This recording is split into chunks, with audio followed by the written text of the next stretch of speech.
आज के इस वीडियो में अग्निवीर के पेपर में पूछे गए 20 महत्वपूर्ण जीके जीएस का प्रश्न जानेंगे। ये पूरा का पूरा प्रश्न 17 तारीख से लेकर 20 तारीख के बीच में जो अग्निवीर जीडी का पेपर कराया गया था उन पेपरों में पूछा गया था। मतलब यहाँ पर जैसे खोज खोज कर ऐसे प्रश्नों को लिखा गया है जिस प्रश्न को आप लोग एक बार सुन लोगे तो आपके दिमाग में सेट हो जाएगा, इसको लिखने का जरूरत ही नहीं पड़ेगा। जो हाईलाइटेड प्रश्न है, जो बार बार मतलब हर शिफ्ट में अग्निवीर के पेपर में पूछा जा रहा था, वैसा ही प्रश्न यहाँ पर लिया गया है। तो आप लोग अच्छे से सुनते जाना। और देखो, जितने लोग भी इस चैनल से जुड़े रहेंगे, चाहे अग्निवीर की भर्ती आएगी चाहे नहीं आएगी, चाहे ऑनलाइन होगा चाहे नहीं होगा, मतलब चाहे पेपर का डेट पता चले चाहे नहीं चले, लेकिन लगातार मेहनत जारी रहेगा। लगातार मैं आप लोगों को जीके जीएस का प्रश्न भी बताता रहूंगा और उसका रिवीजन भी कराते रहूंगा।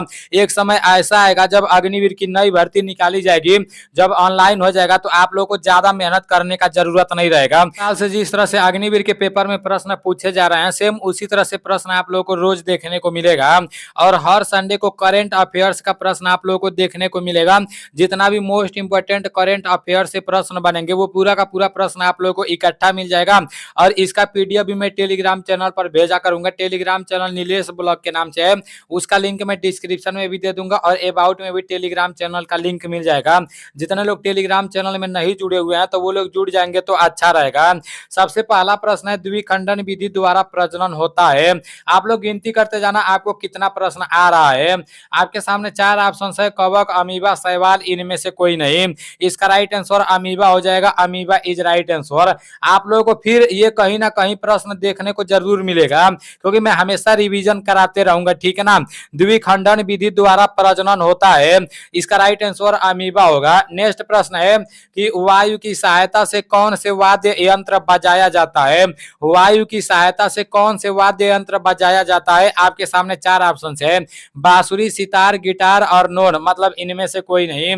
इसका राइट आंसर बांसुरी हो जाएगा। बांसुरी इज राइट आंसर। वायु की सहायता से कौन सा वाद्य यंत्र बजाया जाता है। बांसुरी बजाया जाता है। नेक्स्ट प्रश्न है कि न्यायाधीश की नियुक्ति कौन करता है। मोस्ट इंपोर्टेंट प्रश्न है, मैं आप लोग को पहले भी बहुत बार बता चुका हूं। न्यायाधीश की नियुक्ति कौन करता है। आपके सामने 4 ऑप्शंस है, उपराष्ट्रपति, प्रधानमंत्री, राष्ट्रपति, इनमें से कोई नहीं।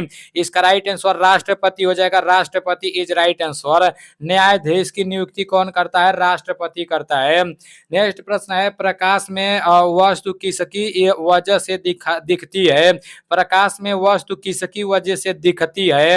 आपके सामने 4 ऑप्शन है, परावर्तन, अपवर्तन, प्रकीर्णन, इनमें से कोई नहीं। इसका राइट आंसर परावर्तन हो जाएगा। परावर्तन इज राइट आंसर। जहां भी ये प्रश्न देखने को मिल जाएगा कि प्रकाश में वस्तु किसकी वजह से दिखती है, तो इसका राइट आंसर परावर्तन हो जाएगा। परावर्तन इज राइट आंसर। नेक्स्ट प्रश्न है, पदार्थ की किस अवस्था में कर्ण सर्वाधिक स्वतंत्र रहते हैं। पदार्थ की किस अवस्था में कर्ण सर्वाधिक स्वतंत्र रहते हैं। आप लोग प्रश्न को समझने का कोशिश करना है। प्रश्न में बोला जा रहा है कि पदार्थ की किस अवस्था में कर्ण सर्वाधिक स्वतंत्र रहते हैं। आपके सामने 4 ऑप्शन है, ठोस, द्रव, गैस और प्लाज्मा। इसका राइट आंसर गैस हो जाएगा। Gas is right answer. मतलब पदार्थ की किस अवस्था में, गैस की अवस्था में जो कण होते हैं वो सर्वाधिक स्वतंत्र रहते हैं, ठीक है ना। आप लोग अच्छे से सुनते जाओ, क्योंकि मैं जितना भी प्रश्न बता रहा हूँ ना वो प्रश्न आने वाले समय में भी आप लोगों को देखने को मिलेंगे। अगर अच्छे से सुनते जाओगे ना तो जब फिर दोबारा ये प्रश्न देखने को मिलेंगे तो मतलब आसानी से आपको याद हो जाएगा। अगर दोबारा भी नहीं याद होगा तो फिर तिबारा जब देखने को मिलेगा तो तिबारा तो जरूर याद हो जाएगा। अगर तिबारा भी नहीं याद होगा तो भाई चौथा बार में तो याद हो ही जाएगा। और मैं रेगुलर प्रैक्टिस कराते रहूंगा। मेरा बस एक ही मकसद है, मतलब जितने लोग भी हमसे जुड़े हुए हैं ना, जितना भी मैं उन लोगों को क्वेश्चन बताऊंगा उतना पूरा का पूरा क्वेश्चन याद होना चाहिए। भले से मैं ज्यादा क्वेश्चन ना बताऊं, लेकिन जितना भी क्वेश्चन बताऊंगा उतना क्वेश्चन मतलब सभी लोगों के दिमाग में सेट होना चाहिए।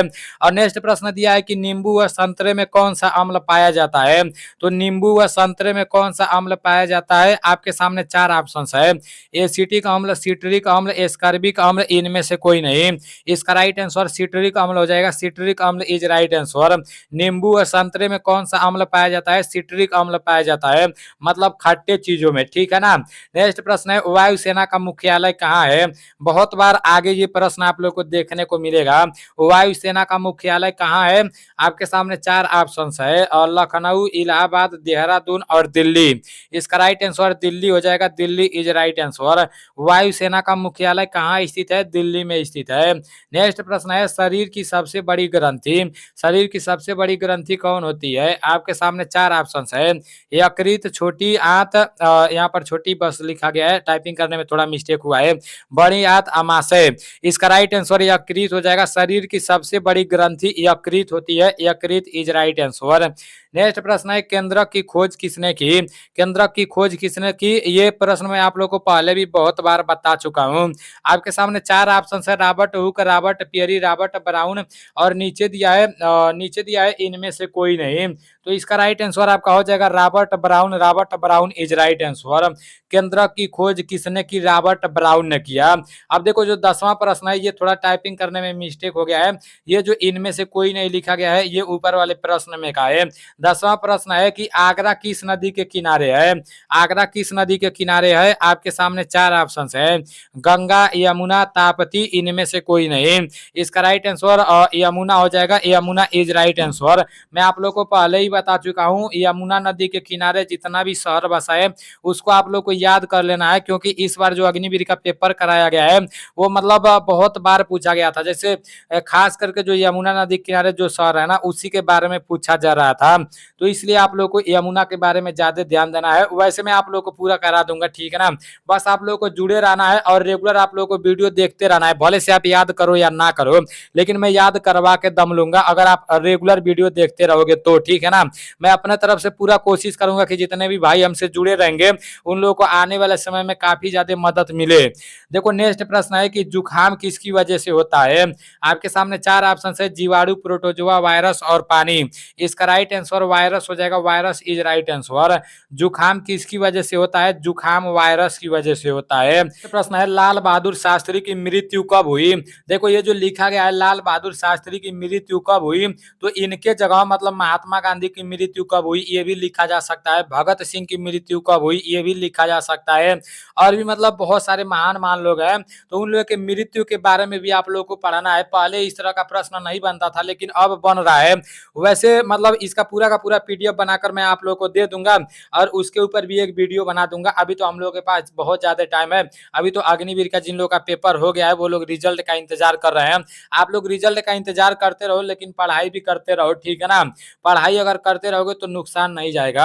आपके सामने चार ऑप्शन है, 1966, 1960, 1950, 1928 है। इसका राइट आंसर 1966 हो जाएगा। लाल बहादुर शास्त्री की मृत्यु कब हुई?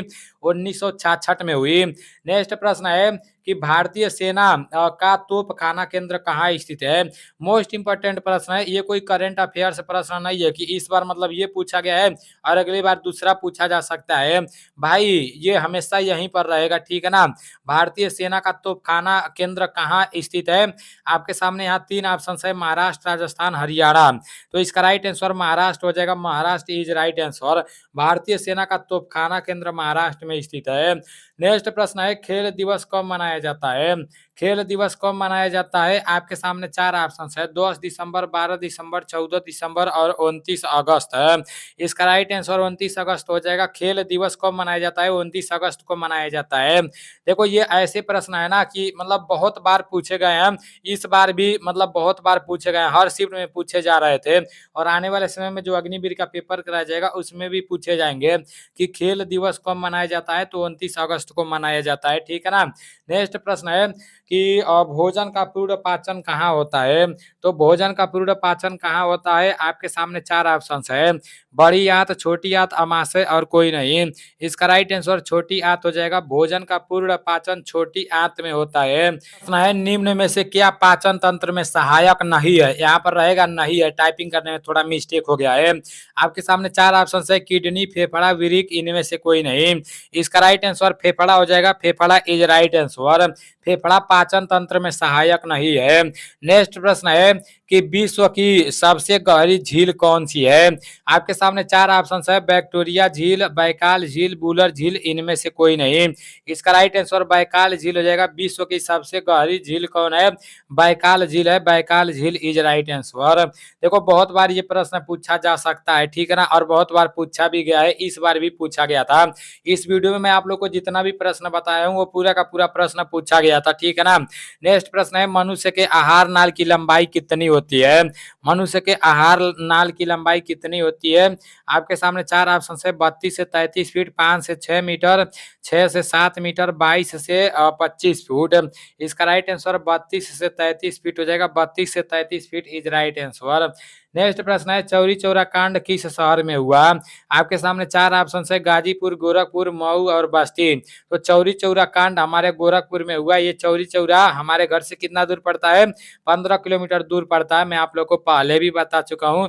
अब आप लोग बोलोगे कि नीलेश भाई का घर चौरी चौरा से 15 किलोमीटर दूर पड़ता है, तो बहुत रोज रोज हम लोग को बताता है। देखो नेक्स्ट प्रश्न है कि चींटी के डंक में कौन सा अम्ल पाया जाता है? ये प्रश्न मैं यहाँ पर इसलिए लिया हूँ क्योंकि इस बार मतलब बार बार इस प्रश्न को दोहराया जा रहा था, तो हो सकता है आने वाले समय में भी दोहराया जाए, इसलिए इसको भी आप लोग को याद कर लेना है। चींटी के डंक में कौन सा अम्ल पाया जाता है? आपके सामने चार ऑप्शन है, एसिटिक अम्ल, फार्मिक अम्ल, टार्टरिक अम्ल, मेथेनॉल। इसका राइट आंसर फार्मिक अम्ल हो जाएगा। फार्मिक अम्ल इज राइट आंसर। अभी आप लोग के 20 प्रश्न समाप्त हो चुके हैं। 20 प्रश्नों में से कितना प्रश्न सही हुआ है ईमानदारी पूर्वक से कमेंट करके बता देना। जब आप लोग का अग्निवीर का पेपर आया था उस टाइम आप लोग बता रहे थे कि मतलब मैं 30 प्रश्न का प्रश्न आप लोगों को करा रहा था, तो बता रहे थे भाई 30 प्रश्न में से 25 प्रश्न हुआ है, कोई बता रहा था 20 प्रश्न हुआ है, और अभी किसी का कमेंट ही नहीं आता है कि मेरा इतना प्रश्न सही हुआ है। अब इतना ज्यादा हार्ड तो नहीं हो गया है, इसमें से 2-4 क्वेश्चन तो आप लोग को आता ही होगा, तो इसलिए आप लोग कमेंट करके बताते रहना, ठीक है ना। रोज रोज पढ़ते रहेंगे, उन लोगों को आने वाले समय में ज्यादा मेहनत नहीं करना पड़ेगा। और जो लोग सोच रहे होंगे कि भाई जब भर्ती आएगा तब पढ़ाई करेंगे, तो फिर उन लोगों को रात दिन जागना पड़ जाएगा। जिस तरह से अभी अग्निवीर का भर्ती आया था तो वो लोग जाग रहे थे, उसी तरह से जागना पड़ जाएगा। क्योंकि मैं भी भुगत चुका हूँ, जब भर्ती आया था तो मतलब 10 दिन पहले 2 बजे रात को सोता था, 3 बजे रात को सोता था, लेकिन अभी आराम से चैन से सोना है, टाइम टाइम से सब कुछ करना है, रेगुलर 2 घंटे 3 घंटे पढ़ाई पर लगाना है, और अपना मतलब सोना खाना सब टाइम टाइम से है भाई। नहीं तो अपने बॉडी पर भी थोड़ा ध्यान देना है, क्योंकि हम लोग फौज वाले बंदे हैं, बॉडी पर ही नहीं ध्यान देंगे तो फिर कहाँ ध्यान देंगे यार। चलो ठीक है, मिलते हैं अगले वीडियो में। जय हिंद।